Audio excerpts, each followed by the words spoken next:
Call to order the second session, 120th Annual Convention of the Maryland State Firemen's Association.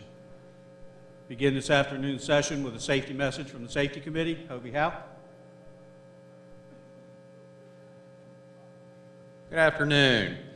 I know there's been some concerns in reference to our camera setups this year, but due to the construction, they've been set up the safest with the chairs and everything for their safety. Of course, now if they fall over on you, you can always claim workman's comp.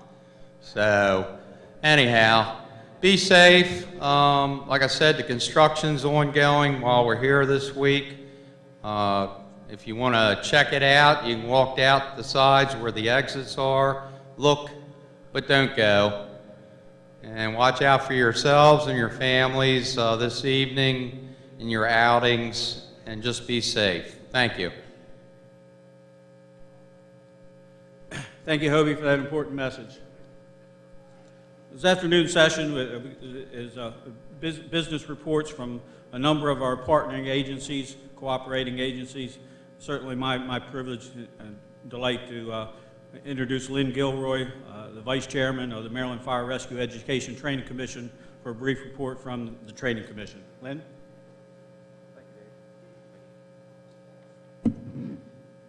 Good afternoon, President Lewis, Vice Presidents Denver and Olson, honored guests and delegates. On behalf of the Interim Secretary of the Higher Education Commission, Dr. Danette Howard, and Chairman Michael Clemens, I bring you greetings.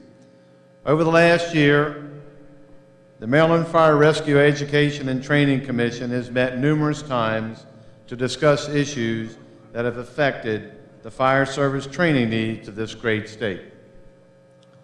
We have also reviewed and approved several applications by community colleges for new programs. Recently, we honored our good friend and colleague, Ted Porter, as he entered retirement from the State Department of Higher Education. While this was a new and exciting path for Ted to go down, it has left the Training Commission without staff assistance, which is mandated by statute.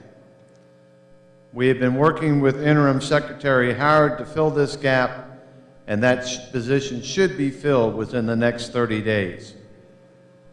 We are continuing to work with the MSFA and our other partners to provide a full funding mechanism for the Charles W. Rowley Fire and Emergency Services Tuition Program. Legislation was recently passed in the recent session that would have transformed this program into a scholarship fund. This legislation was vetoed by the governor due to a deficit in funding that would have left the current students without a full funding formula. This bill will be reintroduced in the 2013 session with the corrections necessary. The good news here is that we still have a reimbursement program available for applicants to apply to. We encourage each of you to take back to your members this information and have them apply for the tuition reimbursement before July 1st. In closing, we look forward to working with President Denver and the other officers of the MSFA in the coming year, and we wish you a successful balance of the convention. Thank you.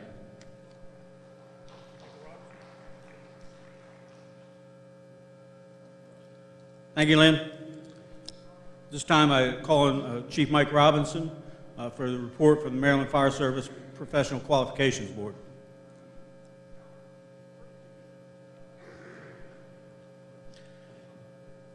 Good afternoon, delegates and convention attendees. On behalf of the Maryland Fire Service Personnel Qualifications Board, it's an honor and a privilege to present our annual report to the convention of the Maryland State Firemen's Association.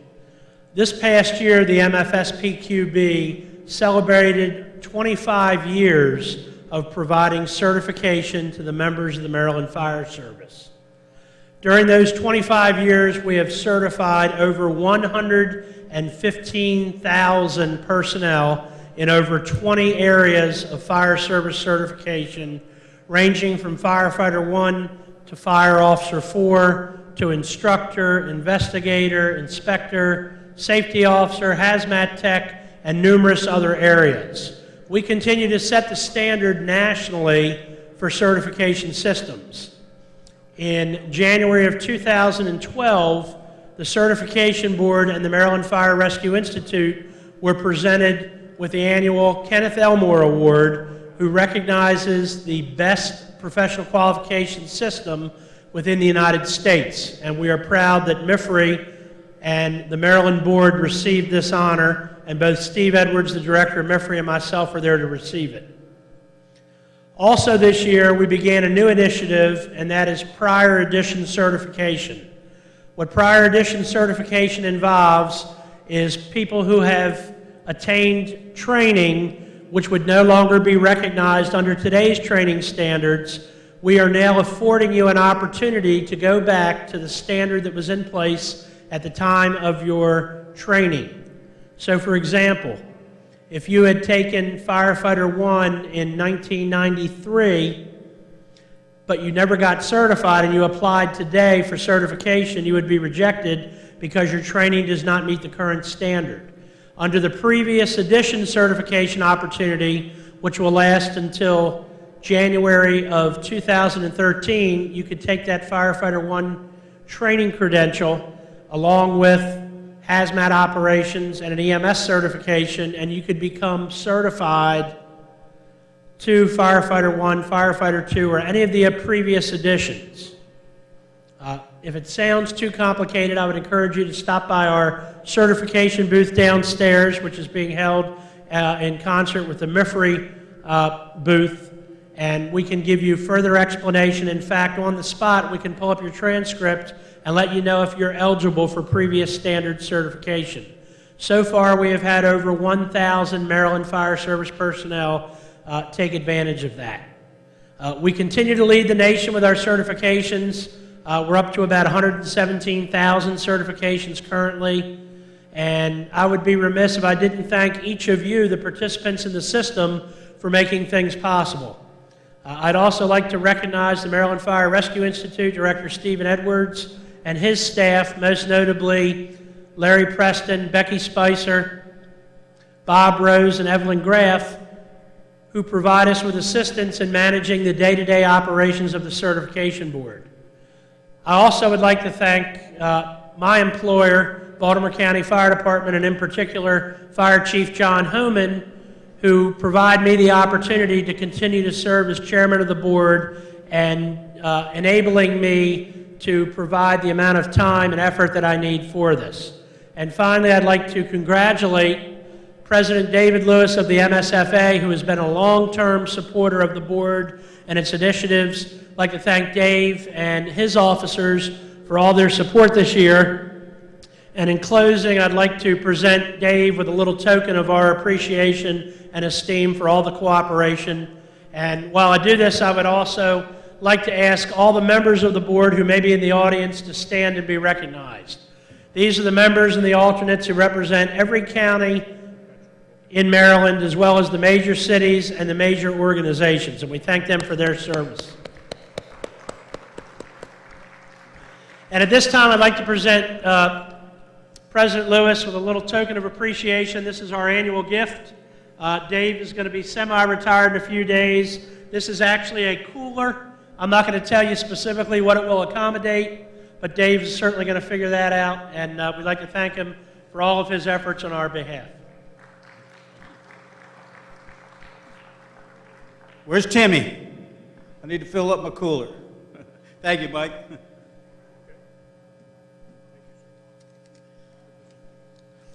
This time, I'd like to introduce our first program presentation for this afternoon. Federal Public Safety Officers Benefit Program, the PSOB. Talk about the program benefits and the process. Certainly something that we hope that none of you ever need, but if you ever do, we want to tell you that help is there for you. Mike Faltzgraff is the coordinator of the Maryland Local Assistance State Team, the last team, which works under the National Fallen Firefighters Foundation. His presentation this afternoon will provide a brief overview of the Federal Public Safety Officers Benefit Program, the benefits process, as well as discuss state and local benefits available to Maryland when a public safety officer dies in the line of duty.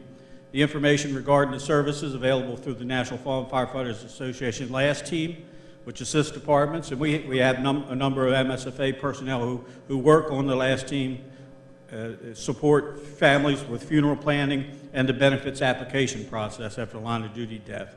Again, something we hope that none of us ever need, but it's important to know that you have help there when they do. We had Mike come out and do a presentation for the executive committee meeting several months ago, and it was very informative, and I felt that it was important that we bring it down here before the total membership. So with that, it's my pleasure to introduce Mike Falsgraf from the Maryland LAST team. Thank you, Mr. President. Good afternoon, ladies and gentlemen, members of the association. Thank you for your time and attention today. I'm here to speak about the Public Safety Officers Benefit Act. The Public Safety Officers Benefit Act is federal legislation that authorizes federal death benefits for firefighters and police officers whose deaths are the direct and proximate result of an injury sustained in the line of duty. The PSOB Act was established in 1976, initially as a recruitment and retention tool.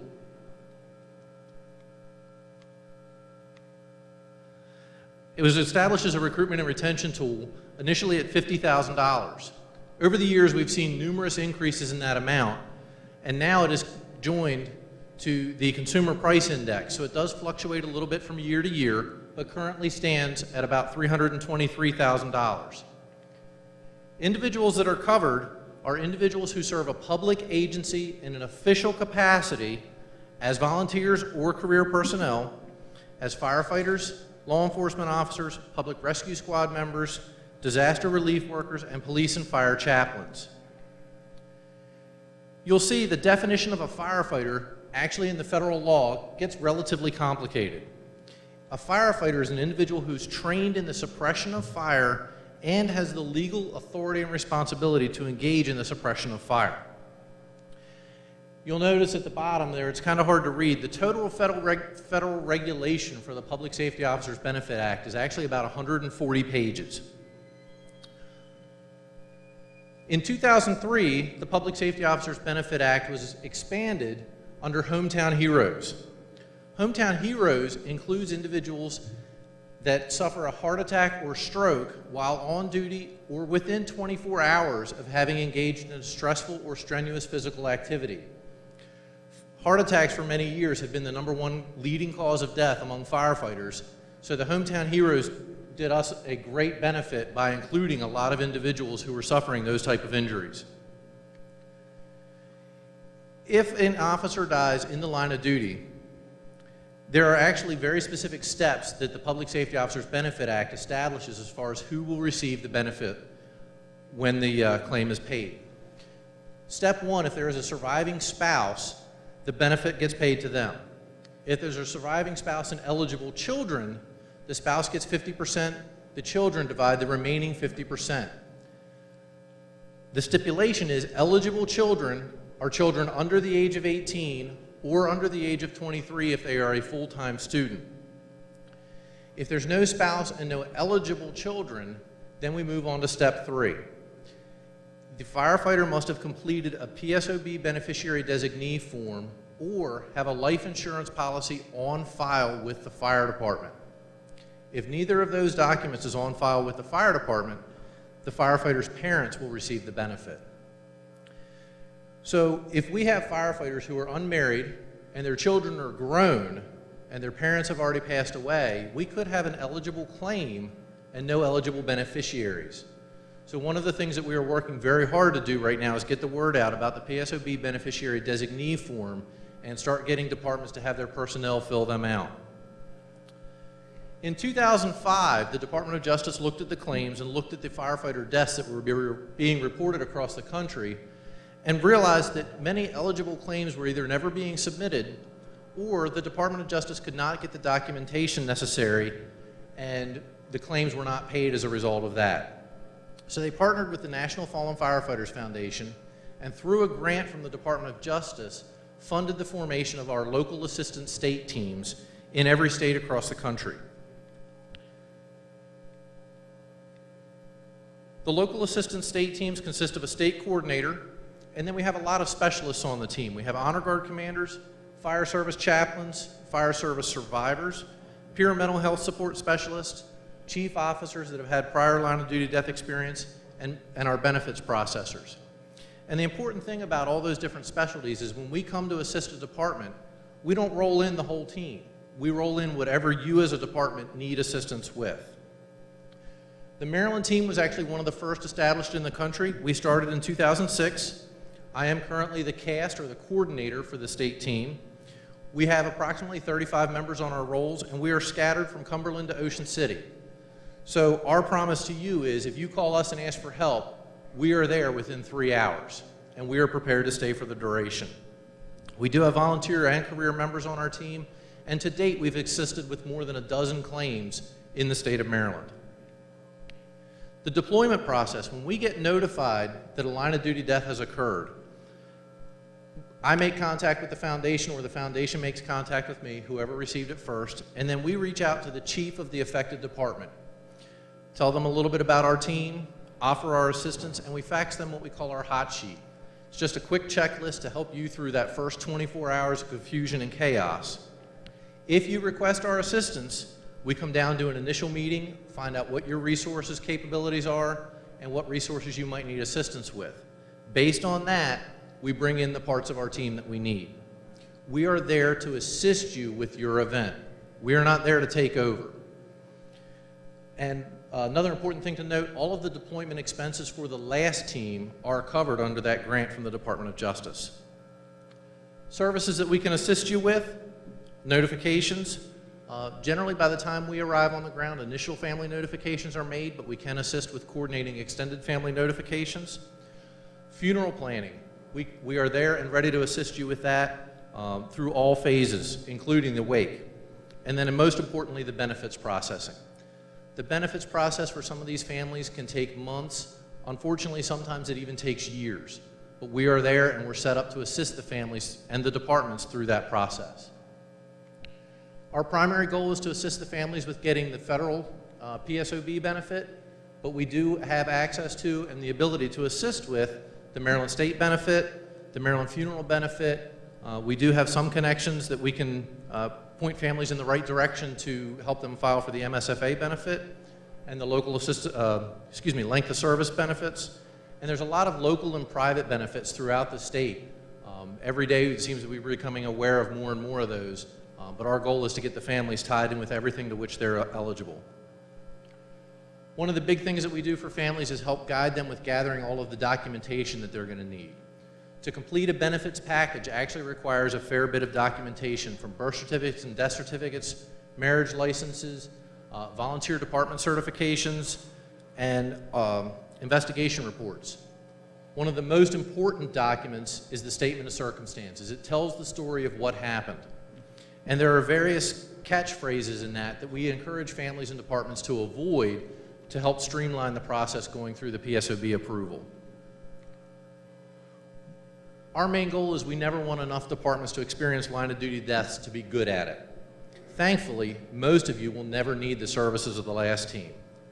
But if you do, we are here to help you. And everything we do is to assist the families of the fallen public safety officer, the members of the affected department, and their families. Again, my name is Mike Faltzgraff. I am the state coordinator. That is my contact information. I am available by cell phone and email anytime anybody has questions. I will also be up in room 204 on the mezzanine level after 3:45. So if anybody has questions or wants to discuss the federal benefit or the foundation's last team, I certainly welcome the opportunity. Thank you again, and thank you, Mr. President.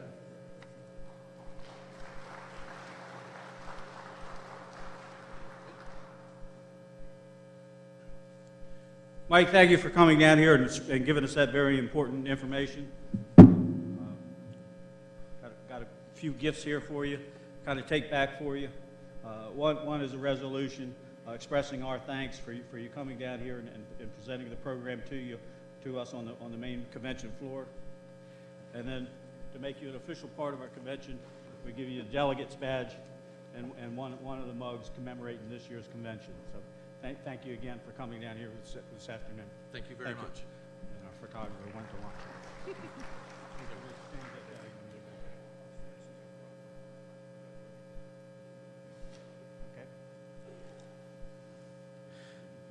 Next up, I'd like to, again, I said we have a number of our partner agencies that will be here with us this afternoon.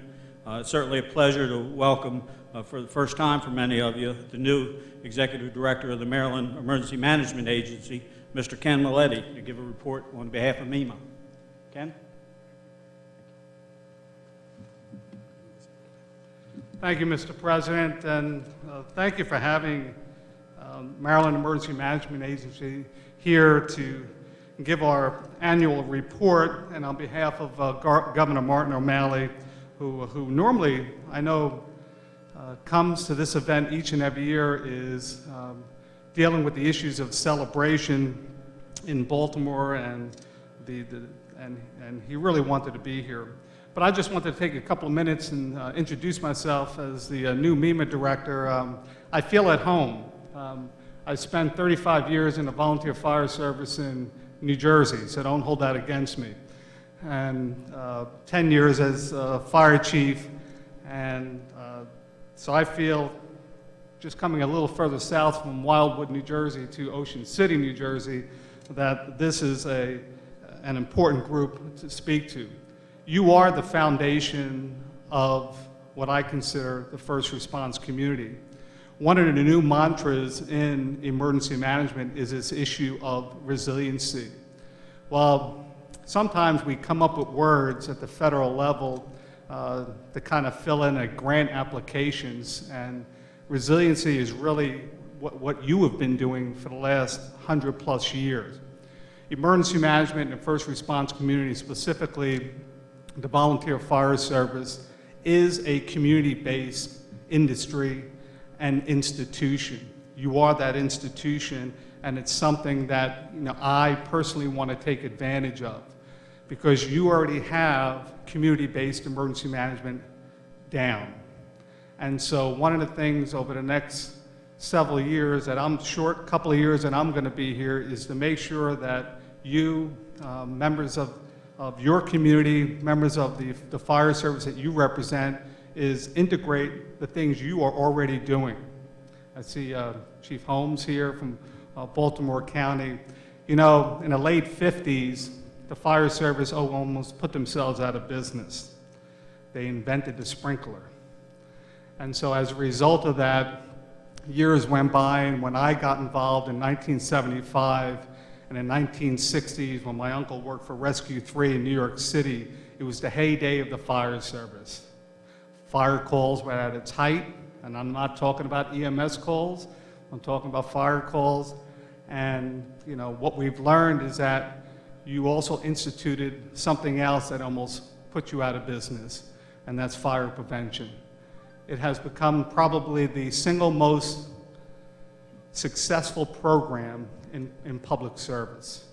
And coming from a law enforcement background, which is unusual, I can tell you that what you've done both in technology, starting with the sprinkler in the late 50s, to what you do in fire prevention, has really revolutionized the fire service. But you have adapted, and you have moved forward, and there's no doubt that what we do in the future in what I call emergency management, and you as the front line of that process, or what I call the continuum of emergency management, preparedness, response, mitigation, and recovery, the things you do are the things that I'm just going to take and repackage.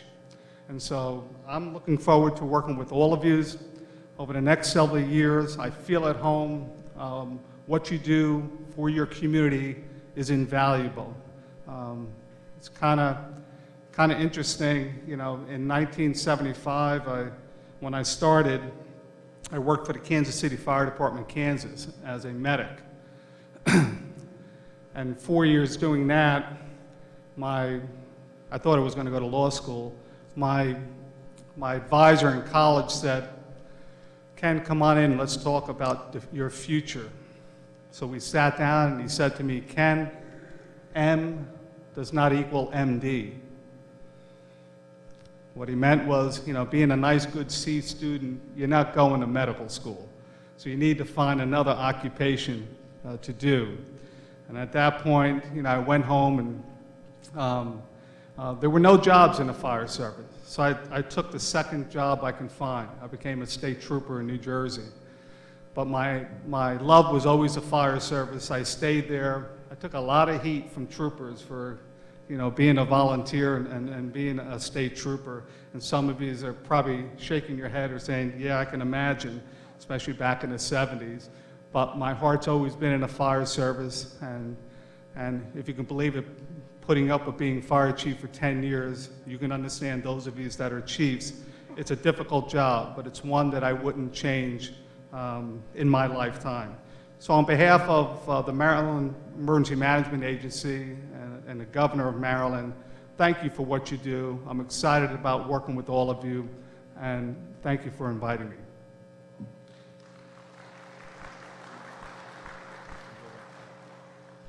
Thank you, Ken. Again, we certainly have a few gifts that we'd like to give to you. First of all, as you're going to learn, hopefully, the success of the emergency response system in the state of Maryland really is the partnership that exists between the state agencies, the first responders, and everybody in between.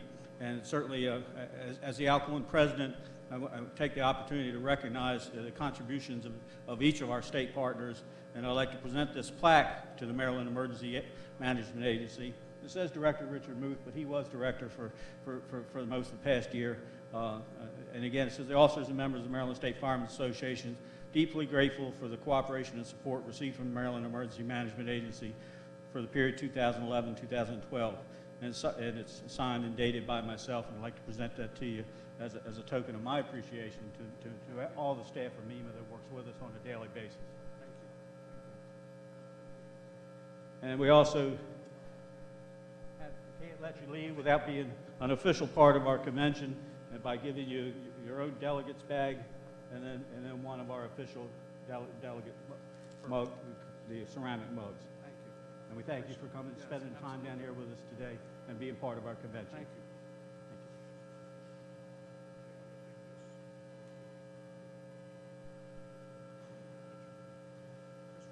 We've got another partner that I'd like to introduce for a report this afternoon from Department of Natural Resources Forestry Division, representing Monty Mitchell, who couldn't be here with us today, Mr. Chris Robertson.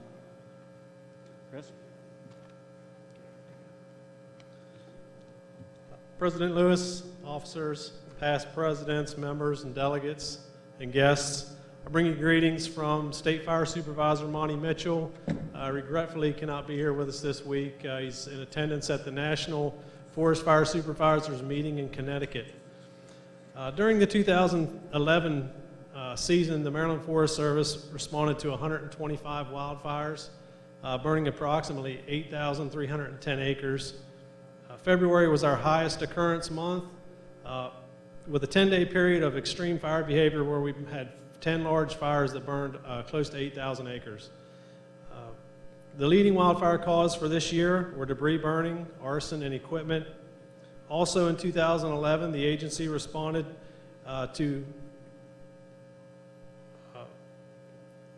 conducted 53 prescribed burns and for hazardous fuel reduction on 729 acres. Also nationally, wildfire occurrence was highest in the southern U.S.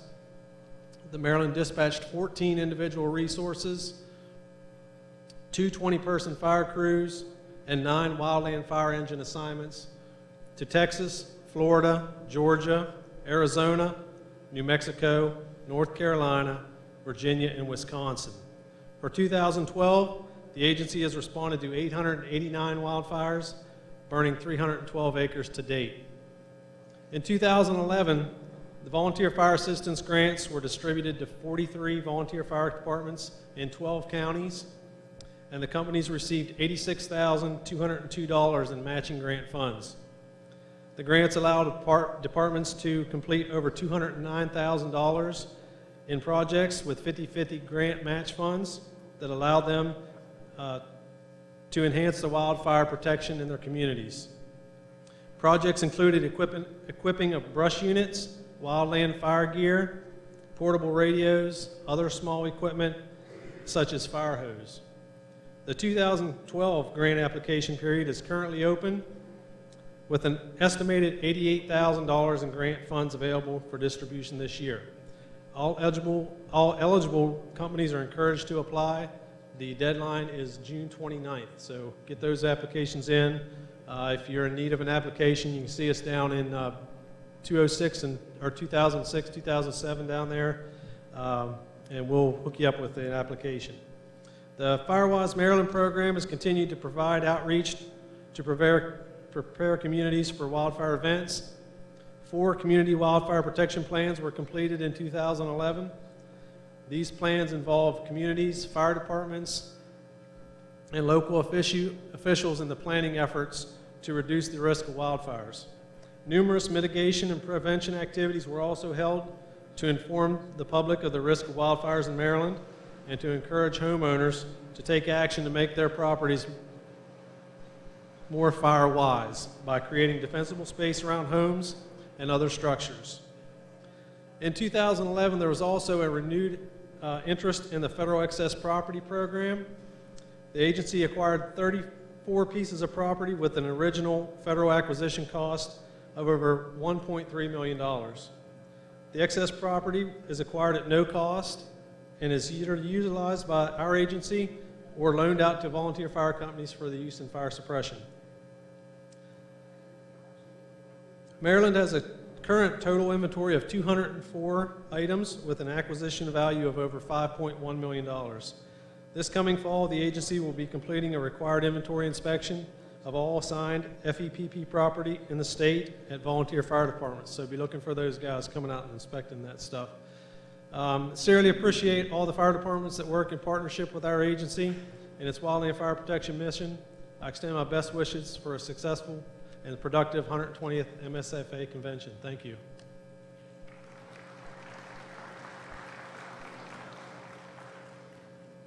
Chris, certainly thank you for being here. Thank you for everything that DNR Forestry does. Many people don't know, they just think about they're the guys who have the plows, but DNR Forestry certainly has been a very important partner to us. He already mentioned the 50-50 grant program that I know a number of departments take advantage of on an annual basis, and that's certainly an important thing. And I know a number of departments throughout the state have also taken advantage of the federal surplus property program, and Monty's been instrumental in helping us out there. People have gotten brush units, surplus brush units, pickup trucks that they've converted to brush units, emergency generators for the stations, and whatnot that come off the federal surplus property. And again, a very important partner to us in DNR Forestry. And I'd like to also present, if you take back to Monty on our behalf, a plaque on personal appreciation from me and the Maryland State Firemen's Association to be presented to DNR Forestry with Mr. Monty Mitchell in recognition of that. And the photographer's here, so now we have to get a picture.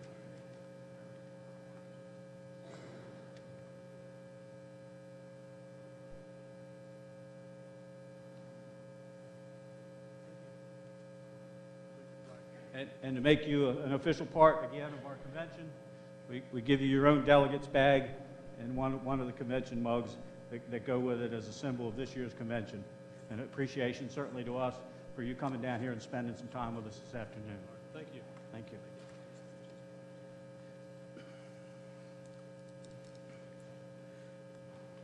Our next program presentation will be discussing Maryland State-of-the-Art 700 megahertz communication system. I think many of you probably heard about the coming and the growth of the 700 megahertz system. We actually had this briefing again at one of the executive committee meetings, and I thought that this information was important enough that we brought this down for the entire membership before the convention floor here.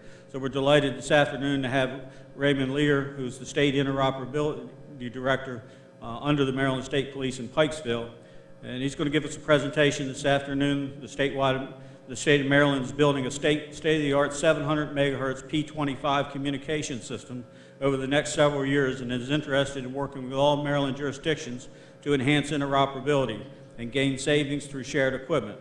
The first phase of this project will cover the Central Maryland corridor, I-95, and will be operational by the end of this year, 2012.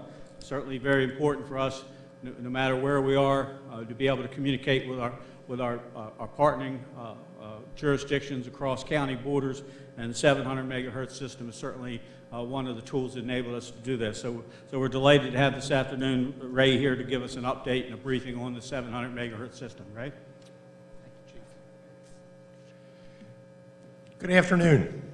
I get to follow lunch here, so hopefully nobody's going to nod off, right? As mentioned, I'm Ray Lear. I'm with the state of Maryland now. I am the statewide interoperability director, but for 30 years, my first job was with the Baltimore City Fire Department. So again, it's always a good day when you can look out and see so many firefighters, and we're not dealing with some major catastrophe where we all got to put our turnouts on in this hot weather and deal with it and bring it to a successful conclusion. But let me just start by saying it's an honor to be here. You guys and ladies do terrific work. It's good to get a chance to come down here, represent the state, and to acknowledge that. And we have, I think, an important project we want to talk about today, so hopefully you'll find it as exciting as I do. It's called the 700 megahertz system. We actually adopted this nifty logo you see up here, which we call it Maryland First. The governor likes to be first on everything. We can't be first with a statewide system, but we're certainly the first statewide system in Maryland. And the FIRST stands for First Responder Interoperable Radio System Team. And that team is especially important because the technology is out there that can do pretty much anything you want it to do, but getting the team together and the folks that understand what you can do, what you need to do, that's really the important part of this. So we're trying to be focused on the people as we roll this out as opposed to the technology. All right, let's see how, speaking of technology, how I can operate. There we go. All right. Success for the first click. So let me give you a little bit about how this came about. As a lot of folks in the state of Maryland know, back in my days with Baltimore City, the state talked about doing an 800 megahertz statewide system. And I did, like a lot of you have probably done with the 700 system, which is, I crossed my arms and I said, I'll believe it when I see it. Well, the 800 system didn't happen, and those 800 frequencies were redistributed away from the state. But the state did something very smart. They kept building towers and letting the local jurisdictions use those towers. So Chief Homan's here. I know Baltimore County got 3 towers with some federal grant money after 9/11, and the only thing the state asked was reserve space on those towers for when the state's ready for their 700 system. And so that's what's happened over the past couple of years. The state systems, as most of you know, Maryland State Police cannot talk. Colonel Brown cannot key a radio and talk to every trooper across the state in today's current radio layout. The good news is that because of the local cooperative spirit, each of the 22 barracks is connected to their local county system, so that's how the state troopers operate. When the new system is completely operational, that'll still exist. We still want to be able to talk to the local jurisdictions, but the trooper can chase someone outside of their home barrack into the adjoining counties and still have connectivity. So that's kind of the ultimate goal, is to give this interoperability thing a statewide touch. The project is underway. It started about 2 years ago, and the first phase is nearing completion. It'll be done by the end of this year, this calendar year. That's going to be what we call Region 1A. It essentially is the Maryland Transportation Authority police and the areas that they patrol. So any place your Easy Pass works, that's where our radio system is going to work at the end of the year. So it's the I-95 corridor, the inter-county connector through Montgomery and Prince George's, the Bay Bridge, the Nice Bridge down into Virginia, the BWI Airport, and the 2 tunnels that go under Baltimore's harbor. This is the map that shows the layout, and I'm not sure if you've been made aware of this before. There is a statewide interoperability executive committee. A number of members are here in the audience today, and Chip Jewell actually represents the Maryland State Firemen's Association on that statewide executive committee for interoperability. This was the way they divided the state of Maryland into regions. So as you can see, there's 4 regions. We're working in Region 1 now, but it's actually a subset of that. which this map shows. And again, that's those facilities I just mentioned.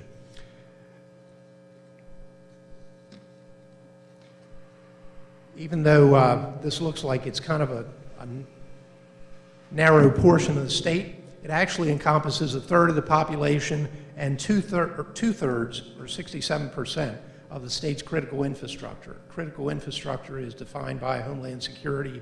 It's electric generating plants, nuclear facilities, it's schools, it's courthouses, it's firehouses, it's police stations, any building that is considered by the Homeland Security something that's critical for operation, day-to-day operations of the state or the counties is considered in that. So this is a little look at the past, over the past year and a half mainly, with how the system was deployed. So the good news, as I mentioned, is that we didn't have to build any radio towers. The state has 175 towers across the state that we have access to, thanks to working in cooperation with the local jurisdictions. So the main thing we've been doing is connecting those antenna sites, and we connect them through either fiber optic cable, which is the most secure, it's underground and not subject to storms, wind damage, that sort of thing. And we also have a lot of microwave that connects the system. And each of the prime sites that are on the map actually has two ways to get to it. So in other words, if one single break will not take the system down. The next overlay is what's called a propagation map that shows the predicted coverage with your radio system. And you can see up in the left-hand corner there's a block. The red is what we call in-building coverage. That's when you're a paramedic going into a high-rise building to take a patient out. You want to make sure your radio operates. So that's circled, mainly focused in the more residential, or the more built-up areas of the counties. And it extends all the way out. The gray is 98% on-street coverage that we're going to have with the statewide system. And that's just to take away the towers to give it a little clearer look at that. Now, the interesting thing with 700 megahertz as opposed to if you have an 800 system or a 450 low band or UHF, VHF, 700, and maybe it's because there's not as many 700 systems out there. We only have Prince George's within the state of Maryland. It really penetrates a lot better than what the experience has been with 800, and these prediction maps are actually not showing the reality. So what we're doing over the next 2 months is coverage testing, where we actually drive through, we have grids about a quarter of a mile by a quarter of a mile for that entire area you see, and we'll actually do radio tests, calling back to a dispatch center to measure the clarity and make sure we can get out. So we'll be able to provide to the local jurisdictions a clearer understanding than what the maps predict.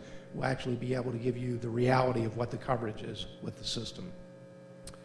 Kent County, anybody here from Kent County? Okay, I hear them over there. Kent County was actually another jurisdiction that was up against this FCC deadline. They had to narrow band their system, and the cost of that, I think the estimates were somewhere in the $10 to $12 million range. Since the state, we actually identified enough savings in the first phase of the project to deploy equipment in 4 sites in Kent County. So we're very happy that Kent County has decided to use the state system underlying infrastructure, and all they had to do was purchase their radios to operate on it. So it was about a $3 million cost for Kent County, as opposed to somewhere in the $10 million range to do their entire system themselves. Plus, the side benefit, certainly for the state, is that we have direct connectivity into Kent County now. So if they have a need for state police to assist them, Department of Natural Resources, SHA, any of the state agencies, we just turn the radio to the right switch location and we can talk to them directly. This was, some of you might have seen the news coverage. Back on June 5th, Governor O'Malley did what we called the governor's first call. It was in downtown Baltimore at the World Trade Center 9/11 Memorial, and you can see everybody's looking pretty happy, especially me, because the system worked. That was a few anxious moments there as the governor made his call. What was happening in the background was that the first call actually went out to the JFK barrack out in Cecil County. The answer came back. The governor called, this is Governor O'Malley initiating first call on Maryland's new radio system. JFK answered immediately, and then the governor moved on to Pikesville, MSP headquarters. Now, this was one of the tense moments of the thing, because he didn't get an answer. And so the governor's, holding the radio, and he's rolling his eyes, and he's looking at me, and of course the media's all there. And so the governor said, should I call him again? I said, yes, please. So on the second call, the sergeant answered. This is Sergeant Brown at MSP headquarters. And the governor never missed a beat. He answered Corporal Brown.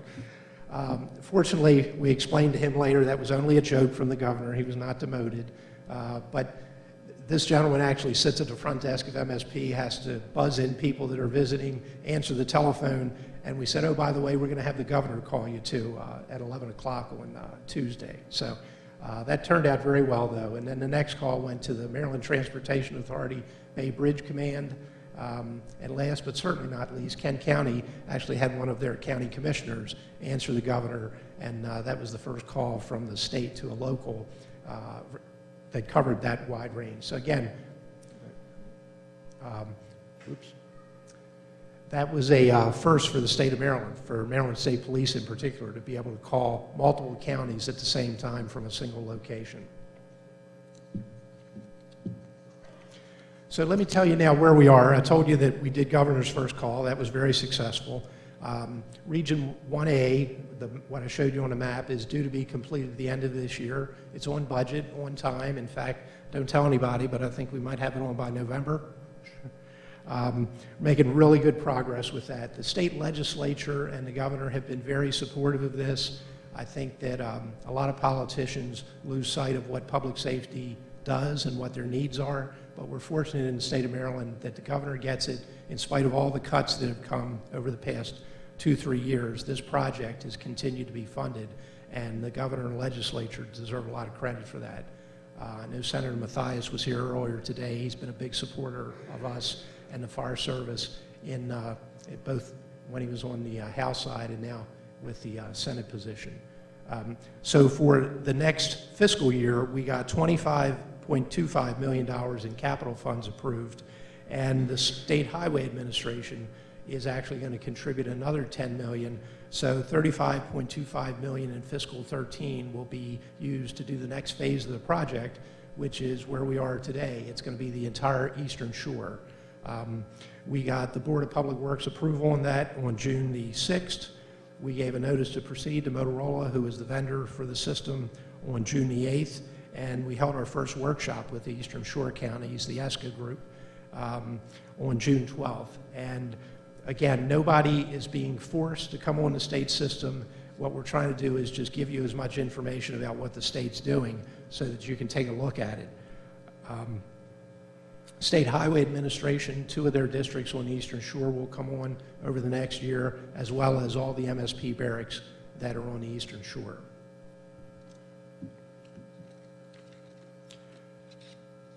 So here's the next question for particularly the fire community is, how does this impact me? And the answer is, it depends on where you are with your current radio system.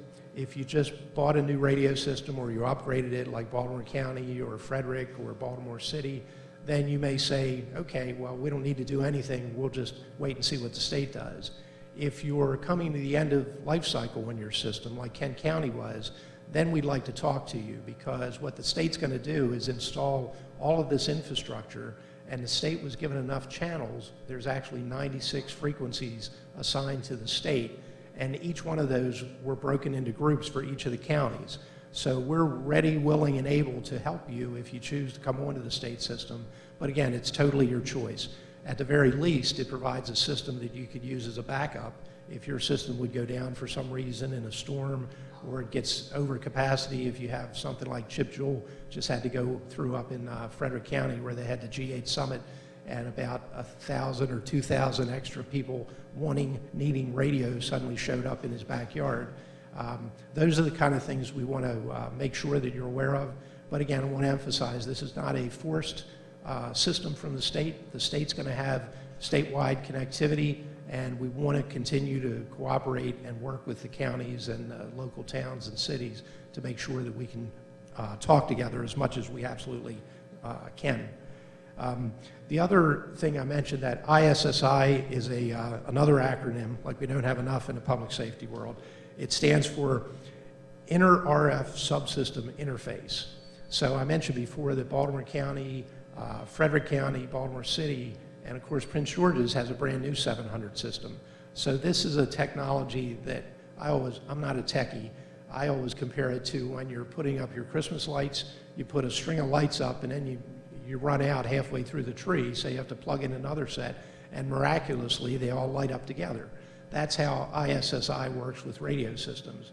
If you have a Project 25 Phase 2 radio system and the state is building one like Prince George's County, you basically put a box on each side of those two systems, plug them in, and then state can wander onto Prince George's system or Baltimore County's, and it's seamless. It's like when you have your cell phone and you roam from your carrier onto another carrier, you don't even realize it unless you look down at the small print on the phone. So it'll be the same thing with the radio system. But most important thing is we've been trying to get around, myself and others who are working the project, talk to as many groups as we can, particularly public safety focused groups like yourself. Tell us any ideas you have, any ways the state can help you, because when I came back from being in the city of Baltimore, where we didn't deal with the state a lot, now in a state position, I realized that particularly on the law enforcement side, they've depended so much on the counties to provide them with radio connectivity for the state police. Now's the chance the state's going to have a new radio system. We want to make sure it's our turn to give back, so we want to support the locals as much as we possibly can.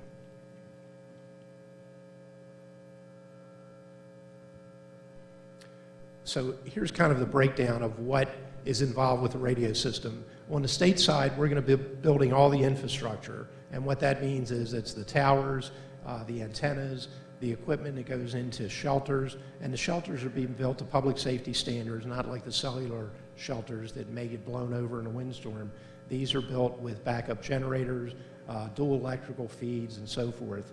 And if a local jurisdiction wants to come onto the state system, the only thing they have to provide is the radios, either mobile radios, portable radios, and the consoles in their dispatch center. That's pretty much it. And again, we've got pretty aggressive pricing with Motorola because we're a big state. We have one of the biggest contracts they have going now, and we'd be happy to work with you to make sure that the pricing works and that you get the right equipment. But again, I want to emphasize, because it's P25 Phase 2, and Motorola, cover your ears for a minute, this is a system that can accept other radios. So if you have a Harris system now and you want to operate a Harris radio because you're just, that's the best in your mind, it will function on the state system. And we even had Motorola bring a Harris and I think the other one was an E.F. Johnson to Schaumburg when we did the system testing, just to verify that it will in fact operate on the system. And then my last bit of animation for this is, since I didn't have a fire truck on there, I had to give you a fire truck. So this is an eye test. Can somebody read the bottom line for me? No. Okay. It's the main purpose of this was just to identify that this is kind of where we are in the project now. It's taken us about 2 years to complete the first phase, and a lot of that was because the critical infrastructure for the master site and the connectivity had to be stood up. For the next phase, which is going to be the Eastern Shore, that's actually going to be completed in 18 months. And from here on out, each phase of the project we do is going to be an 18-month build. And we'll do this similar pattern where we get legislative support, the funding to build the next phase. We give a notice to proceed. We get the Board of Public Works approval. We give a notice to proceed around the May-June timeframe. And then by the end of the next calendar year, that region is operational. Here's the map that shows you the state and when this will roll out by year. So as I mentioned, that kind of light shaded area in the center is going to be completed this year, 2012. The Eastern Shore, 2013. Next, we go back to Central Maryland, and we'll pick them up in 2014. And Southern Maryland and Prince George's Montgomery in 2015. And the Western counties, in 2016. And one of the reasons we've left the western counties for last is, first of all, it's very difficult to get radio coverage out there, typically because of the mountains and the valleys. We may actually have to build some additional sites because broadband is on the horizon and is coming. We want to focus that on the western counties because the federal government's actually going to build those sites. So we figure, why should we invest in it, put the bill on the local Maryland taxpayers if the federal government is already committed? They're going to give $7 billion to deploy this broadband network. So we'd like to do the building on the federal dollar instead of the state taxpayers.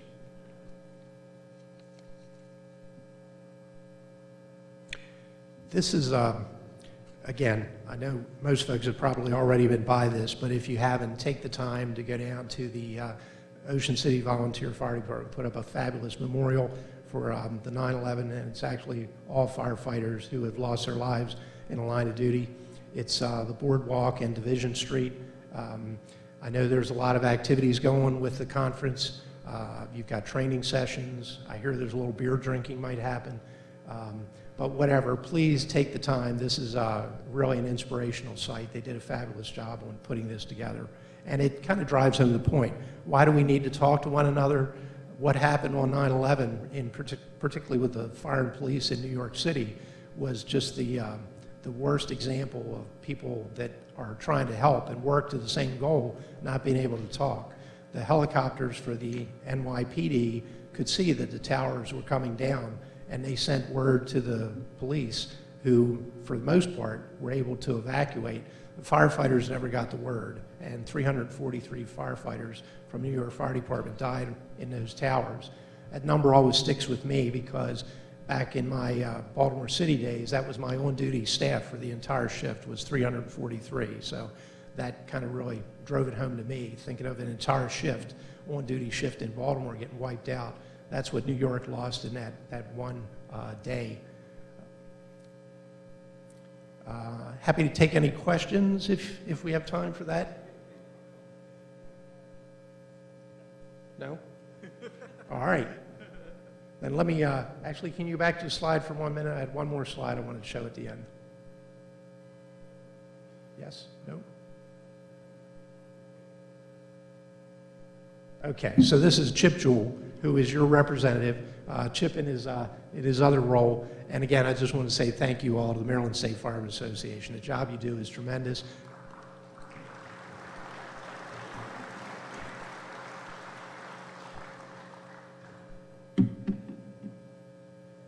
Ray, again, thanks for coming down here this afternoon and sharing that very important information with us. Don't want you to leave empty-handed. So again, we have a resolution here on behalf of the members of the Maryland State Firemen's Association, an expression of our thanks for you spending the afternoon here with us and giving us that information. And then to make you an official part of our convention, we give you your own delegate bag and a convention mug commemorating this year's convention. So thank you for being here with us.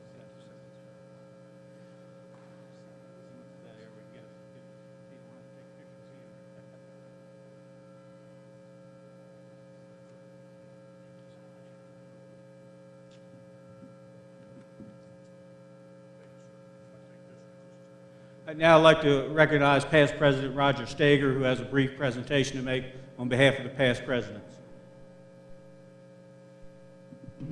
Thank you. Could I ask past President Bob Cumberland to come forward and any other past presidents that's in the front row here, please?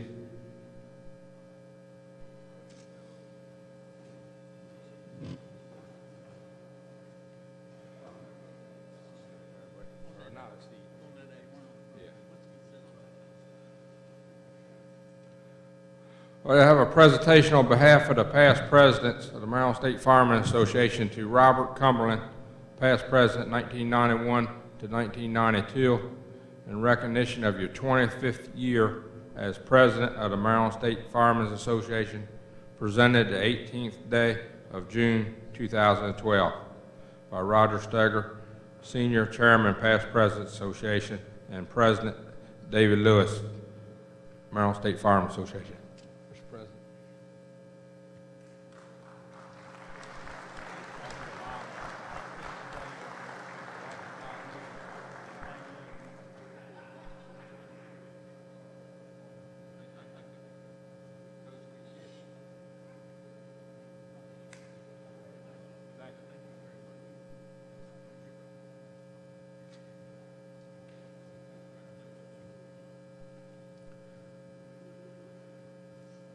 Now for a partner agency report, I'd like us to welcome the Maryland State Fire Marshal, Mr. Bill Bernard.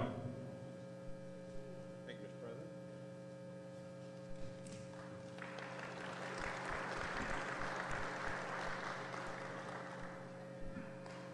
President. Thank you very much, Mr. President. Good afternoon, members of the Maryland State Firemen's Association.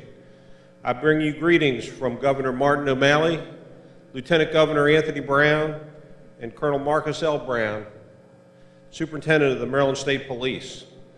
On behalf of the entire staff of the Office of the State Fire Marshal, I want to extend my sincere congratulations to President David Lewis and Teresa Big Shirley Chrisman. Your terms of office have been exceedingly productive, and your leadership is one the entire association can be very proud of. It is now my distinct pleasure to present to you the report of the Office of the State Fire Marshal. 44 victims of fatal fires involved victims aged 45 and older. As in past years, more victims in this age group succumbed to the effects of fire than those less than 45. 79% of all fire deaths in Maryland in 2011, I think I skipped a part here, it's kind of important. During 2011, 67 Marylanders died in 56 fatal fires. Those fire deaths represent a 6% decrease compared to the 71 fire deaths that occurred in 50 fatal fires in 2010. However, the number of fatal fires in 2011 represented a 12% increase when compared to 2010. 44 of the victims of fatal fires involved victims over the age of 45, and as in past years, more victims in this age group succumbed to the effects of fire than those less than 45. And if those of you know anything about the demographics, we're only getting into that older group, and that includes myself. 79% of all fire deaths in Maryland in 2011 occurred in residential structures. That's typical across the country. 57% of those deaths occurred between the hours of 10 p.m. and 6 a.m., when the highest number of Marylanders are most vulnerable while they were sleeping. This is the time when most of us depend on our life-saving devices, such as working smoke alarms and residential fire sprinklers, to provide that extra time needed to escape the ingredients and effects of uncontrolled fire. The Office of the State Fire Marshal extends congratulations to each fire department and local jurisdiction that suffered no fire deaths or experienced a decrease in fire deaths during 2011.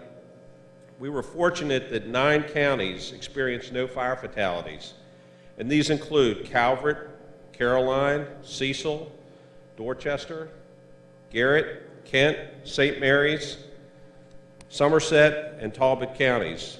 And Baltimore City reported 17 fire fatalities in 2011, which is lower than the 20 fire deaths reported in 2010, and it's actually the lowest number ever reported by Baltimore City. And I might add, although they suffered a fire fatality Saturday evening, they've had 3 for the year this year, so they're doing very well. As you are aware, the Maryland State Firemen's Association leadership and member fire companies play a critical role in helping ensure the safety of all Maryland residents and visitors from the devastating effects of fire and other emergencies.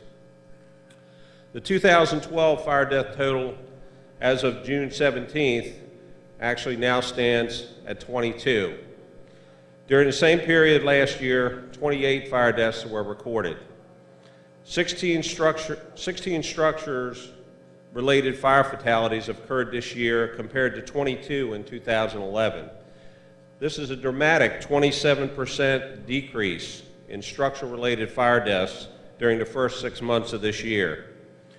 During 2011, the Office of the State Fire Marshal staff members, along with the Maryland State Firemen's Association Fire Sprinkler Committee members, continue to provide public officials across Maryland with information at meetings, hearings, and other events in support of residential fire sprinkler requirements for all newly constructed 1- and 2-family homes, as required by the 2009 edition of the International Residential Code. A hearty congratulations are afforded to the committee as they received 2 awards for their tireless commitment to public safety. The Board of Directors of the National Fire Sprinkler Association selected the MSFA Residential Sprinkler Committee as the 2011 recipient of the Leadership in Public Fire Safety Award, and the Partnership for Safer Maryland recognized the former chairman of the committee, Doug Alexander, and the MSFA Residential Sprinkler Committee with an award expressing excellence in life safety. The Office of the State Fire Marshal has worked diligently this past session on 3 significant bills, including HB 366, Senate Bill 602, Public Safety, Building Performance Standards, Automatic Fire Sprinkler Systems. A couple other bills were the Explosive Components Bill, which was House Bill 875, and the Manufactured Homes Fire Sprinkler Opt-out Provisions for Local Jurisdictions, Senate Bill 331. That would have permitted local jurisdictions to remove fire sprinkler requirements from newly constructed 1- and 2-family manufactured homes. The Education, Health, and Environmental Affairs EHEA Committee gave Senate Bill 331 an unanimous unfavorable report very early in the session.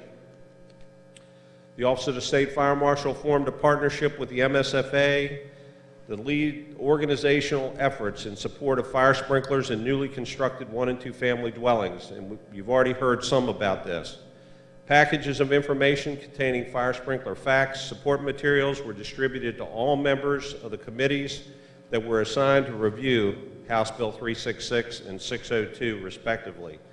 Numerous letters of support, phone calls, emails generated by members of the fire service assisted in convincing legislators that House Bill 366 and Senate Bill 602 were needed to protect both the public and responding firefighters. Numerous members of the fire services were on hand on May the 2nd, 2012, when the governor signed that historic legislation. Additionally, I'd like to thank the MSFA for support in House Bill 875 and Senate Bill 421, which both passed this year after 2 unsuccessful attempts. This legislation changed the definition of an explosive to include components advertised and sold together with instructions on how to combine the components to make an explosive. In 2011, the Delmarva Power Emergency Services Partnership Program, a subsidiary of Pepco Holdings, has for the 11th straight year provided smoke alarms for the fire service in the Delmarva Power distribution area that they can provide to homeowners free of charge. This donation brings the total smoke alarms donated by the program to over 20,000 when we include Pepco and Delmarva Power, with about 20,000, just about 19,300 being battery-operated alarms and another 720 for special needs. In response to multiple fatal fires in Allegheny County from December 2010 to January of this year, multiple fire-related deaths in dwellings without working smoke alarms, a news conference was held bringing all the public safety officials together in that region at the Cumberland Public Safety Building. Deputy Chief State Fire Marshal Jason Mowbray, the Cumberland Mayor, Cumberland Fire Chief Donald Dunn, they already had an installation program for smoke alarms in that area, and they were providing door-to-door with free installation. But as most programs, you have to take advantage of what's happening at the time, and that's what they did.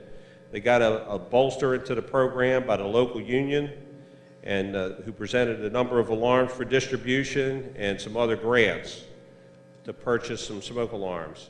Allegheny County Commissioners committed some funds for smoke alarms, and the Office of the State Fire Marshal is working with the Volunteer Association out there to get out into the community and distribute the alarms. Well, with this notoriety came a great big offer of a donation from the Warrior Run Power Generating Station, which is an AES corporation. They pledged a $10,000 cash donation for the purchase of smoke alarms carbon monoxide detectors, and other necessary fire prevention items for use throughout Allegheny County. The public-private partnerships go a long way to stretch the thin dollars that are out there.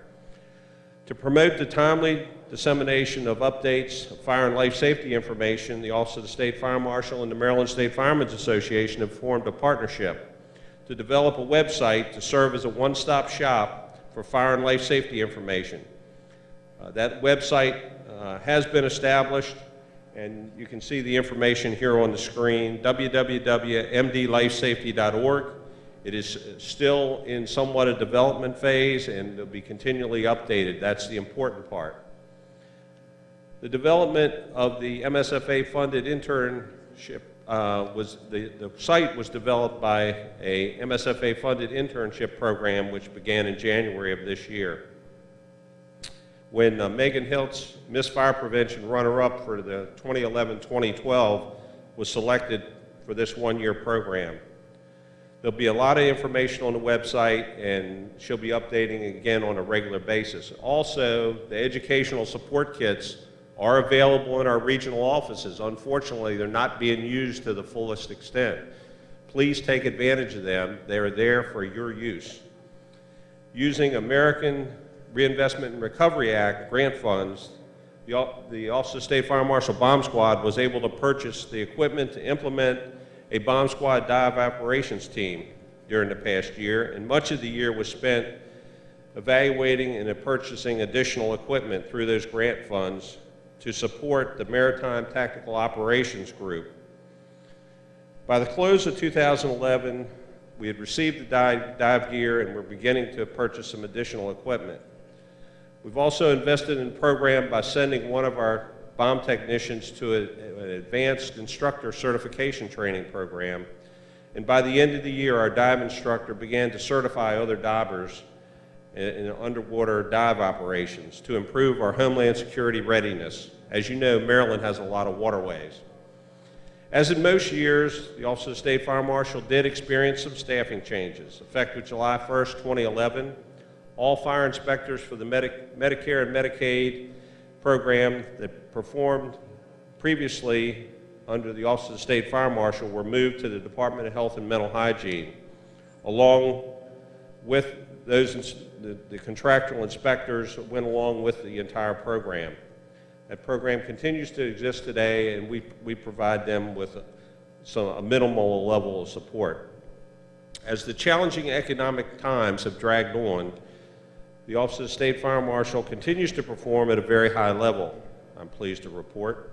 In 2011, the Office of the State Fire Marshal conducted nearly 1,100 fire and explosive investigations, and the case closure rate achieved by the Office of the State Fire Marshal Deputy Fire Marshals was an outstanding 41% and remains 50% higher than over 50% higher than the national average, which is 18%. During the past year, our staff members completed over 17,000 fire and life safety inspections, and the engineering staff completed over 1,600 plan reviews and fire protection system plan reviews. Over 200 explosive investigations were conducted, and the OSFM K-9 detection teams responded to over 75 calls for service. The dedication of our personnel is extremely apparent when observing these numbers. It is through an agency-wide commitment to fire and life safety that together we continue to work for the citizens and accomplish our mission of protecting life and property. As is a custom here at the convention, it gives me a great deal of pleasure to recognize some of our key staff members. And believe me, everybody in the Office of the State Fire Marshal does an outstanding job. But some do rise above and beyond that. So ladies and gentlemen, I'd like you to join me in honoring our Regional Deputy State Fire Marshals of the Year. You all work with them day in, day out in the field. Deputy State Fire Marshals Jeff Thomas from the Upper Eastern Shore region. I've got, filling in for our Chief Deputy, I've got Dwayne Savitas, the Deputy Chief from the Southern Regional Office. Karen Moreland, Deputy Fire Marshal Karen McMahon from the Southern Regional Office. I'll get that straight, Karen. Bill Potts from our bomb squad, and Bill is the dive team lead instructor for that underwater explosives. I don't know about you all, but I don't want to mess with explosives on land, much less in the water. So Bill, thank you very much. Matt Wren from our Metro Regional Office, thank you very much. You guys can clap, you know, give them a hand for this, I'd appreciate it. Thought you might have gone to sleep out there. Jamie Rodeheater from the Western Regional Office could not be with us today, but Jamie does a great job out there, and don't get a chance to see much of Jamie. He's way out there at Deep Creek Lake and taking care of business out there in Garrett and Allegheny County. Oliver Alkire from our Northeast Regional Office. And unfortunately, Scott Mason, I don't believe, could be with us today. He's in a training class. But let's give all of them a big hand, please.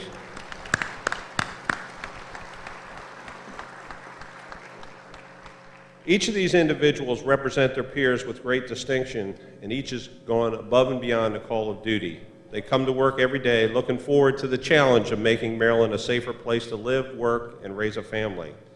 It is important to note that each has risen to this level with strong support of their supervisors, administrative staff, and fellow deputy state fire marshals. As always, the job of selecting the Deputy State Fire Marshal of the Year is one that is extremely difficult, and this year is no exception. The letters of nomination were filled with examples of duty and service deserving much more than this award provides. To each of you, I sincerely thank you for your service and devotion to duty. So thank you very much. Now I have the pleasure of introducing to you the 2011 Deputy State Fire Marshal of the Year. And again, the committee, I'm glad I don't have to pick this. The committee that we put together picks this, does the recommendations, and I know it's a difficult choice. During 2011, this Deputy State Fire Marshal of the Year excelled in each aspect of the fire marshal profession. This deputy began a career with the Office of the State Fire Marshal in 2007 and quickly established themselves as a competent professional with a great deal of confidence in their ability. Since graduation from the academy, this deputy has provided a very stable and confident work ethic, responding to 36 total investigations in 2011, which represented a 24% of the total workload in the assigned region. 23 of those investigations were determined to be either criminal in nature or code violations. 14 of the 23 cases were closed with 19 arrests, equaling a 64% closure rate. Now think about that, the national average is 18. Additionally, this deputy conducted 139 fire and life safety code inspections and consistently displayed the strongest code enforcement skills in the region. This deputy supports the staff by continually providing field training to full-time civilian inspectors. This deputy also provides and serves as an assistant public information officer on alternating weekends. An extremely detail-oriented investigator with outstanding investigative reports finds this deputy with good case presentation in court for criminal charges and adjudication. This preparation has allowed for 11 convictions in 2011. Recently married, this deputy maintains an active membership in the community as a chief officer at the local volunteer fire and EMS company, and still finds time to coach a Little League softball team. This highly respected investigator has excelled in each and every aspect of their career and is a model employee. It is my honor to present to you the Deputy State Fire Marshal of the Year, Deputy State Fire Marshal Karen L. McMahon. Congratulations.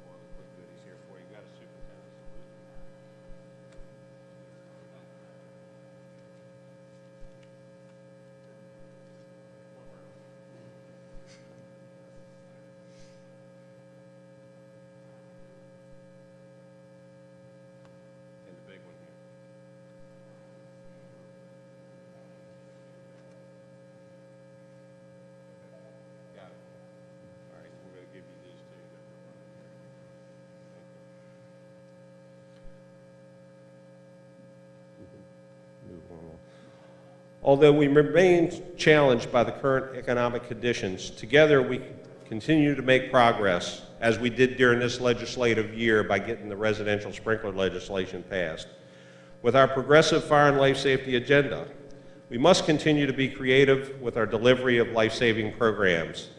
It does take your support, and I do look forward to embracing opportunities that we may have in the coming year.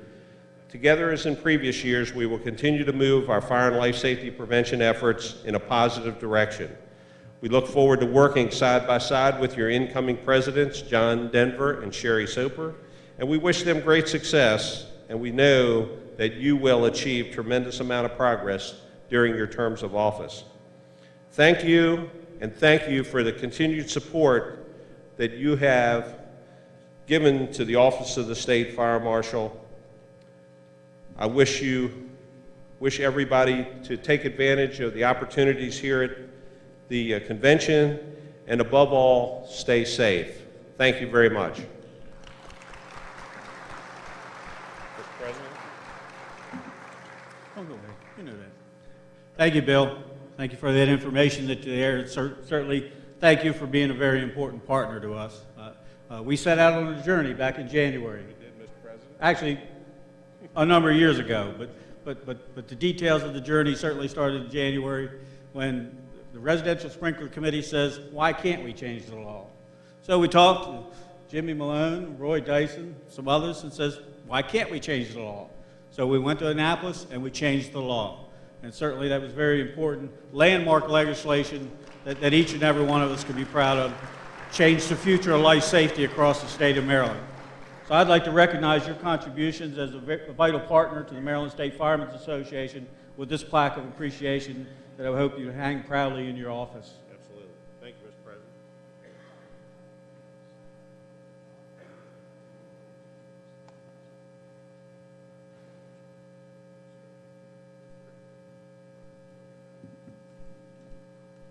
And I don't know, I had to make you part of our convention because he was part of the crew that we put in here on Friday that moved trailers about 18 times and took the stage apart and put it back together. But we want to commemorate certainly your service and make you an official part of the convention by presenting you with your delegate's badge and one of the convention mugs commemorating this year's convention. Thank you. Thank you again, Mr. President. Thank you. Appreciate it. At this time, it's certainly my pleasure to introduce the director of the Maryland Fire and Rescue Institute and my boss, Director Stephen Edwards, who will give a report of the Maryland Fire and Rescue Institute. He also serves in a second capacity as the chairman of the Maryland Instructor Certification Review Board. So Steve's going to kind of carry both reports while he's up here. Steve? Thank you, Dave. Certainly a pleasure to be here today and provide a short overview for each of you of the major accomplishments of the Maryland Fire and Rescue Institute over the last year. When I speak about the major accomplishments, what I'm really speaking about is the MSFA faculty, staff, our field instructors, the people who work day in and day out to make our system what it is and make it the best system in the country. Certainly with that, we received outstanding and excellent cooperation with a number of organizations throughout the state, local fire training academies, certainly the Maryland State Firemen's Association, and President Dave Lewis has been a very strong supporter of fire and rescue training throughout the state, and we appreciate that. And last but not least, certainly thanks to our students, over 34,000 students who participate in our system day in and day out. Let me just kind of give you a quick statistical overview. Last year, 1,630 separate fire training and EMS programs conducted throughout the state. Again, I'll go through these quickly. 34,061 students. That's a tremendous workload for a state fire training program with the state the size of Maryland. Again, you can see how that's situated amongst field programs, special programs, company drills, and seminars. Look at the actual students by disciplines if you want to kind of know who's taking what classes in fire and EMS and different subject areas.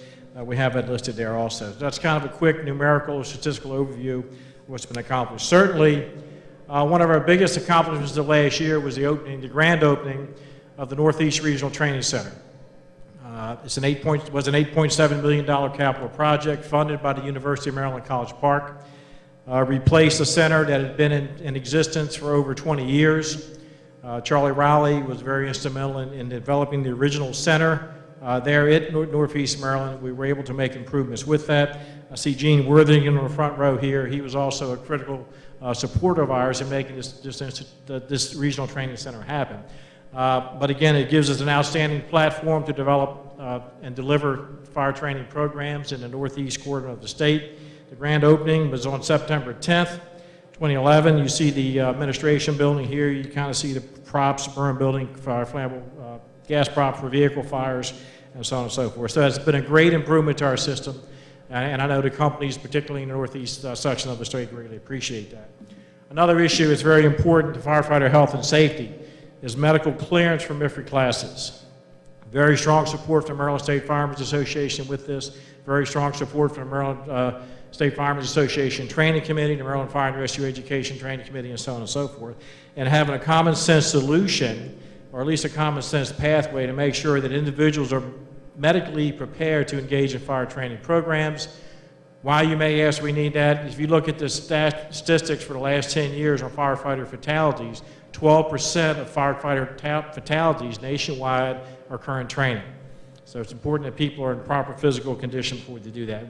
That involves 6 separate classes. That involves a assessment of their physical ability, their medical status. It's been a major improvement, I think, to firefighter health and safety. I do appreciate the cooperation of each of the companies that have worked with us. It's a new program, it's a new requirement. I think it's a very well documented and necessary requirement, but it's thanks to everyone who helped us with that. Our Incident Command Simulation Center. We've worked on this for quite a period of time. Certainly we needed a way. We do a lot of training throughout the state.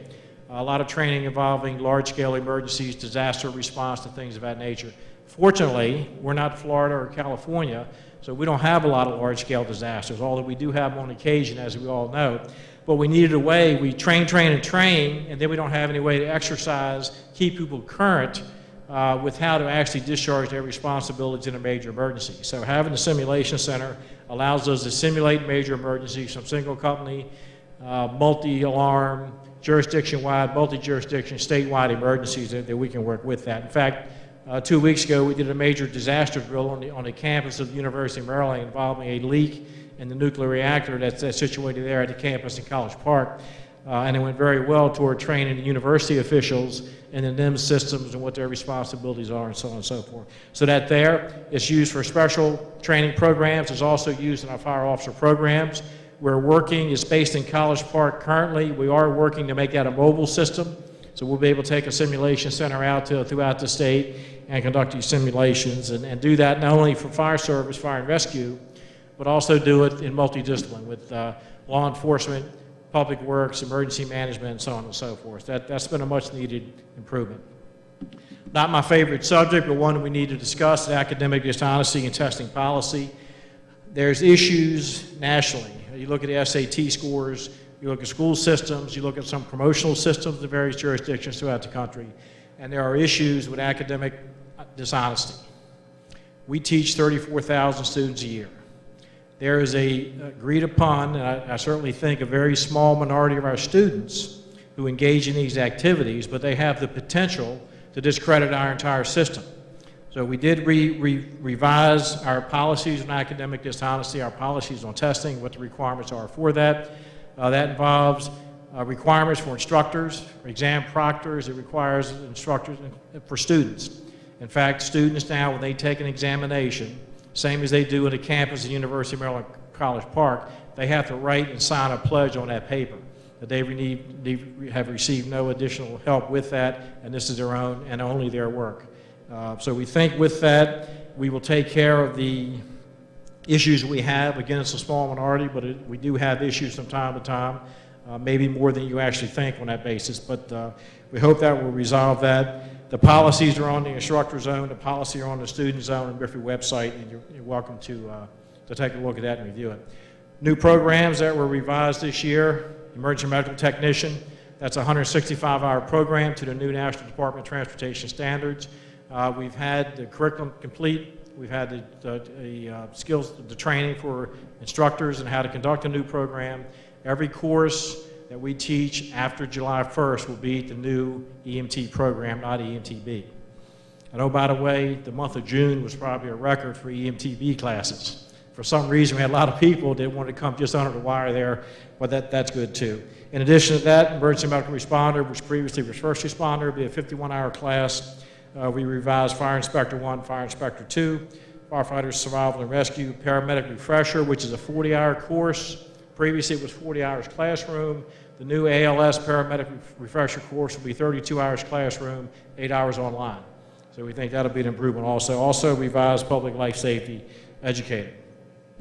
I'm also chair of the Maryland Instructor Certification Review Board in addition to responsibilities at MIFRE. Just to give you a quick update, as of the last meeting of the Maryland Instructor Certification Review Board, 718 state emergency service instructors, 19 instructor trainers, and 269 evaluators. So that system continues to serve the state of Maryland very well to make sure we have competent, highly qualified instructors teaching classes and responsible for that very important educational process. With that, let me just end by thanking each of you for your attention, thanking you for the support of Maryland Fire and Rescue Education programs. Particularly thank President Dave Lewis, the Maryland State Firemen's Association, for their dedication, their attention, their support of fire and rescue and EMS training on a statewide basis. Thank you.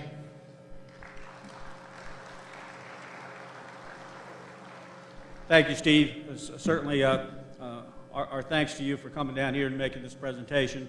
I also ask that you pass on thanks to the entire staff at MIFRE, certainly the work that's going on downstairs at the certification booth, the work that's going on in the back with Joe Ward and the seminars and training program, as well as Jim Hearn that put on the ones Sunday for the hands-on training opportunities. So certainly a commitment from the Institute to this convention, and we certainly very much appreciated that, as well as the year-round support. And again, I'd like to present with you with a plaque of appreciation from me to MIFRE on behalf of the officers and members of the Maryland State Firemen's Association for your year-round support to MSFA.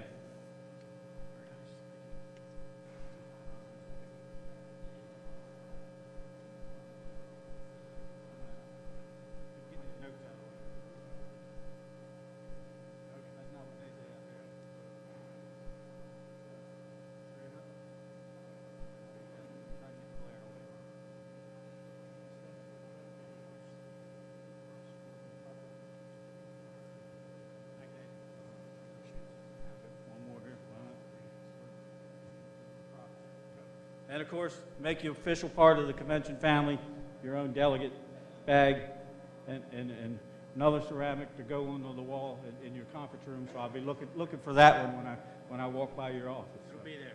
Thank you. Thank you.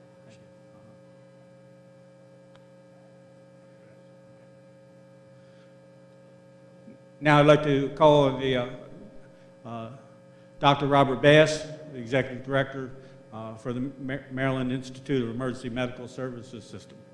So, did I get all that right? MIMS. Good afternoon, everybody. And I'd like to start by being proud to say again that the Maryland EMS system continues to be one of the best in the country, and a national as well as an international model. We see actually folks here from all over the world pretty much weekly coming to find out how we do things. But I think the important issue here I want to make is that this could only really be accomplished through the hard work and support of all of you, our partners in the fire and EMS community. We're very grateful for your support and very grateful to the MSFA and its members for their dedicated efforts on behalf of our statewide EMS system. Additionally, I'd like to acknowledge President Dave Lewis. I want to thank Dave for all his service this past year and for all of his support. I would also like to thank First Vice President John Denver and Second Vice President Jackie Olson for their support over the past year. Thanks also to past President Gene Worthington for his service on the EMS board and to Linda Dusa for her service on SEMSAC. I'd like to give you a brief overview of some of the successes that we've shared together over the past year. First of all, the Emergency Medical Resource Center was expanded to the Eastern Shore on April the 4th.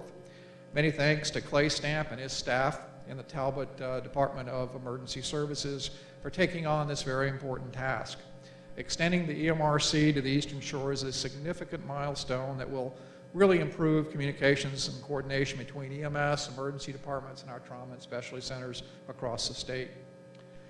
Last November, the Ambulance Safety Task Force released a report and some recommendations at a statewide summit. Representatives from the MSFA, MIFRE, local jurisdictions, commercial ambulance companies, and others reviewed and discussed national as well as Maryland statistics on ambulance crashes. Working in small groups, conferees discussed ways to implement the task force recommendations, including creating a culture of safety for the nearly 1,000 public safety and commercial ambulances operating in Maryland. Other recommendations including implementing initial and periodic driver screening and training, increasing the use of safety restraints, reducing excessive speed, and restricting the use of lights and sirens except when necessary. Improving and monitoring safety issues and enforcing safety practices, and finally creating an ongoing statewide forum to address these continued safety issues. If you'd like more information on the ambulance report, it is available on the website at MIMS. Next thing I'd like to mention is EMEDS, the new electronic Maryland EMS data system. Continues to be wildly successful as we implement it across the state in both public safety jurisdictions and with commercial ambulance services. It's a very user-friendly data collection system, but what's really great about it is what we call the back end, the reporting capability, the tools that allow EMS agencies to access their own data for performance improvement measures. As of now, nearly 24 commercial companies, several Maryland-based federal institutions, Baltimore City, Ocean City, and 11 counties have transitioned to EMEDS. We really expect statewide implementation by the end of the year. As part of this transition, MIMS encourages jurisdictions to establish a computer-aided dispatch system interface to EMEDS, which would allow to automate the inclusion of the 911 center data into the EMEDS report. To facilitate this interface, there's a 60% reimbursable grant that's currently available from MIMS for the installation of the CAD interface. The deadline for this program, however, is soon. It's June 30th, and information on this grant program is available as well at the MIMS website. The 2012 EMS Care Conference, Broad Horizons at the Beach, was presented by the Maryland EMS Regional Councils in MIMS on April the 14th and 15th in Ocean City. We had about 300 EMS professionals who attended this year's conference and had dozens of breakout sessions, workshops, special guest speakers, and a pre-conference skills course for EMTBs. And to cap off the weekend, the first ever EMS Care Bowl at the beach competition was held at a local restaurant. And the Ocean City team, I was assured this was not prearranged, won first place in this trivia contest on EMS protocols and trauma care. We're proud to present also, back in May, our Stars of Life Award to Indianapolis. We had a number of winners this year, including 5 of our Maryland youths for the Right Care When It Counts, but also 24 EMS professionals and citizens for the Stars of Life Awards. That included 2 providers from the Old Town Volunteer Fire Department in Allegheny County. Our highest honor went to, which is the Leon W. Hayes Award, was also presented to lifelong career paramedic Charlie Akerdepani. And I want to encourage all of you who know somebody that is deserving of this award to please, or these awards, submit those nominations, which we'll begin to collect early next year. I also want to take a moment to remind you that the National EMS Education Standards will become effective on July the 1st. As part of this transition, MIMS is adopting the new national terminology for EMS providers. So first responders will become emergency medical responders. EMTBs will transition and become EMTBs, no more AAB or anything else. And EMTBs, emergency medical technician paramedics, will become paramedics. Any new courses for emergency medical responders and EMTs that begin after July the 1st and for paramedics after December the 31st must be taught under the new standards. President Lewis has raised some concerns regarding the additional hours and the reintroduction of anatomy and physiology into the new EMT education standards.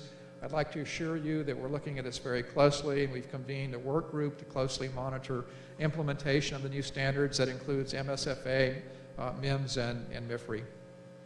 Of more immediate concern is the pending insolvency in 2014 of the Maryland Emergency Medical Services Operations Fund. Call that the MMSOF. This fund is what goes to support the AMOS grant. This is $10 million in grants that go back to local jurisdictions, MIFRE, the MSP Aviation Command, Shock Trauma, and MIMS. Despite our efforts to hold down spending over the years, the growth of revenues from vehicle registrations has not been sufficient to keep pace with inflation.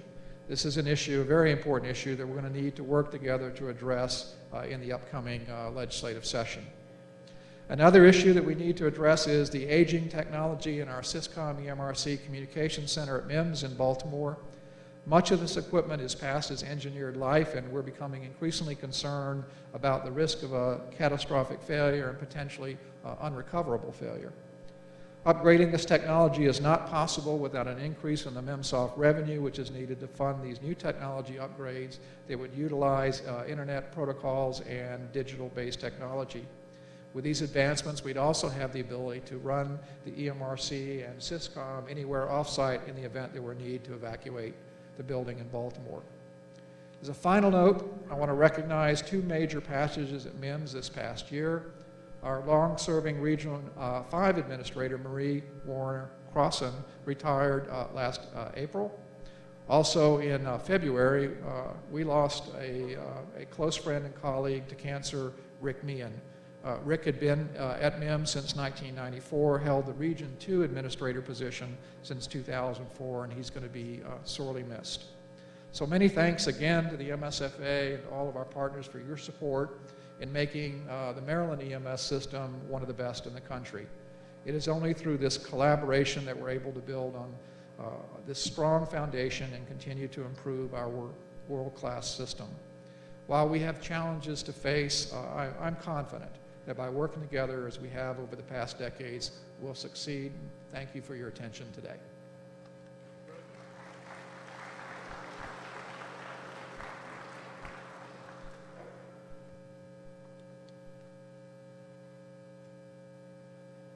Thank you, Dr. Bass, for coming to bring us that update.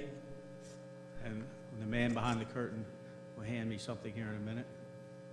There it is. Again, we certainly, the success of the Maryland system is certainly predicated upon the partnership that exists between the first responders and the state agencies that coordinate together and work together in a cooperative fashion. And that's what makes Maryland so great. So again, it's certainly my privilege to present you with a plaque to hopefully hang proudly in the conference room there at MIMS with the others, thanking you in appreciation for the support and cooperation that exists between the Maryland State Firemen's Association and MIMS the past year.